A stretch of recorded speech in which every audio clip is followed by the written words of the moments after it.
विधानसभा में कांग्रेस को माफी मांगनी थी तो 7 दिन खराब क्यों किए? कि भारतीय जनता पार्टी के लोगों को कांग्रेस को अपमानित करने का मौका मिला। इसकी दादी, इसकी नानी, हुआ मार ने तो सत्ता पक्ष के अंदर दमदार लोग है, विपक्ष के अंदर जो लोग लीड कर रहे हैं कार्टून है ज्यादातर लोग।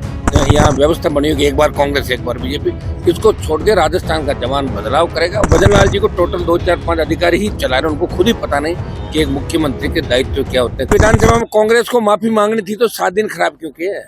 आखिर माफी मांगी और 2 बार माफी मंगवाई। आप देखिए भारतीय जनता पार्टी के लोगों को कांग्रेस को अपमानित करने का मौका मिला कि वापस बोलिए आप। बात तो ये हुई थी कि कांग्रेस का प्रदेश अध्यक्ष माफी मांगे, तो जूली जी ने कहा हाँ प्रदेश अध्यक्ष की जो प्रदेश अध्यक्ष ने गलती की, जो इन्होंने गलत व्यवहार किया आसन के प्रति, उनकी तरफ से माफी मांगते हैं। तो एक तरीके से जब माफी मांगनी थी तो 7 दिन तक राजस्थान की जनता के जो अरबों खरबों रुपए खर्च होते हैं, जब विधानसभा चलती है, लोकसभा चलती है, और इस सेशन को आप हुल्लड़ के अंदर अपनी फोटो छपवाने के अंदर अगर सेशन खत्म करा दो, इसकी दादी, इसकी नानी, हुआ मार, तो आप क्या संदेश देना चाहते हो? क्या मैसेज आप देना चाहते हो?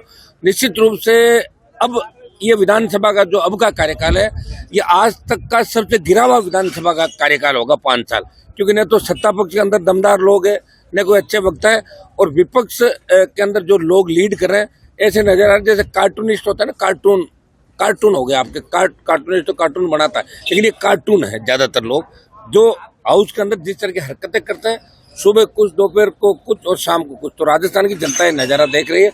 निश्चित रूप से कांग्रेस बीजेपी से राजस्थान की जनता उब चुकी है, उनको नया विकल्प मिला नहीं। और पहले भी क्या राजस्थान की जनता थर्ड फोर्थ की तरफ रही नहीं, हमेशा गठबंधन के साथ रही है। अब राजस्थान की जनता थर्ड फोर्स के साथ रहेगी, और आने वाला जो 28 का चुनाव है उसमें भारतीय जनता पार्टी कांग्रेस जो एक यहाँ व्यवस्था बनी होगी, एक बार कांग्रेस एक बार बीजेपी, इसको छोड़ के राजस्थान का जवान बदलाव करेगा। और दूसरे राज्यों की तर्ज पे यहाँ भी तीसरी ताकत खड़ी होगी राजस्थान के अंदर। जिस तरह अपराध बढ़ रहे हैं, जिस तरह बेरोजगारी बढ़ रही है, पेपर लीक की घटनाएं, जिस तरह कांग्रेस बीजेपी हाथ मिला रही है आपस के अंदर।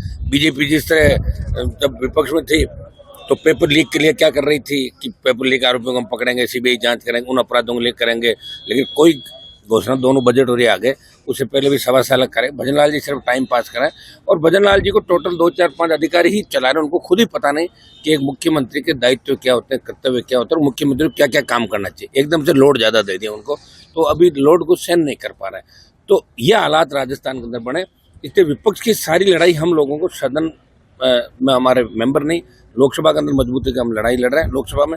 और राजस्थान में भी आप देख रहे हैं कि सड़कों पे जो संघर्ष है आरएलपी का हमारा, वो आपसे छुपा नहीं। हर जाति, हर वर्ग और अन्याय के खिलाफ हम लड़ रहे हैं, और न्याय भी दिला रहे लोग। देखिए डॉक्टर साहब उस समय अगर जब हम लगातार डॉक्टर साहब हमने लड़ाई लड़ी राजस्थान के अंदर, हुंकार रैलियों के माध्यम से, वो भी पूरे ईस्टर्न राजस्थान में लगे थे, और एक बहुत बड़ा जलजला राजस्थान के अंदर आया था। लोग कह रहे थे कि घनश्याम जी, किरोड़ी लाल मीणा और हनुमान बेनीवाल मिलकर 70 से ज्यादा सीट लाएंगे।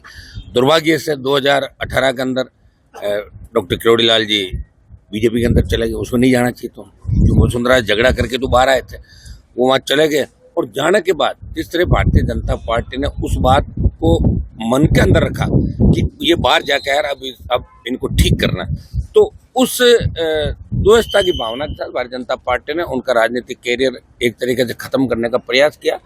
डॉक्टर साहब लड़ने वाले मजबूत राजनेता है, संघर्षशील नेता है। तीसरे मोर्चे की बात की शुरुआत राजस्थान के अंदर करी, हम साथ खूब लड़ाई हमने लड़ी, लेकिन भारतीय जनता पार्टी के अंदर उनको जिस तरह के विभाग दिए, आप विभाग के अंदर भी वो काम नहीं कर पा रहे हैं, उनकी तरफ कोई देखता नहीं, उनके टेलीफोन नहीं उठाते। और जिस तरह 2 साल के अंदर भारतीय जनता पार्टी ने मिलकर उनके भाई को चुनाव हराया, तो कहीं न कहीं उनके मन के अंदर पीड़ा है। और मैं डॉक्टर साहब को आह्वान करता हूँ कि आप अंदर जो घुटन महसूस करें, आपको घुटन की आवश्यकता नहीं, राजस्थान की जनता आपके साथ हो जाता, बीजेपी को छोड़ें, हमारे साथ आए। थर्ड मोर्चा आपका इंतजार करा, वापस हम लोग बढ़ाते हैं, और ये 1-2 साल ऐसे ही निकल जाएंगे। और आगे अगर रहोगे तो इसी तरह बीजेपी के बाद फिर इधर तो उम्र तो बढ़ती जा रही है, उम्र तो वापस आएगी नहीं। तो मैं किरोड़ी लाल जी को यही कहूँगा कि बीजेपी में आपका कोई मान सम्मान नहीं।